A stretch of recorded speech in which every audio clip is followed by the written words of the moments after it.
کبھی یوں ہوتا ہے ہم تہجد میں اٹھتے مانگنے کوئی حقیر شے، مگر جب دعا کو ہاتھ اٹھے تو اچانک دل بدل جاتا ہے۔ اتنی خاص عبادت اور اتنی حقیر شے کی طلب، خود ہی الفاظ بدل جاتے ہیں۔ رب کی رضا، رب کی قربت مانگتے اور خود کو اس کے سپرد کر دیتے ہیں۔ بے شک لمحہ نہیں لگتا، رب کریم طلب بدل دیتا ہے، دل پلٹ دیتا ہے۔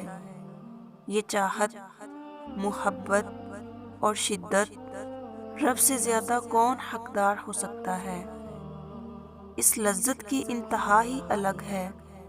جب دنیا تھکا دے، دنیا کی اصلیت واضح ہو جائے، ہر شے کو جان لیں، ہر چیز کی حقیقت سمجھ لیں، تو پھر انسان اپنے بنانے والے کو سونپ دیتا ہے۔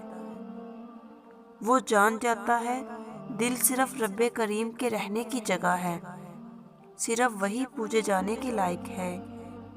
بس وہی تو ہے جس کی محبت بیزار نہیں ہوتی، بدلتی نہیں، بے غرض ہے، بے لوث ہے۔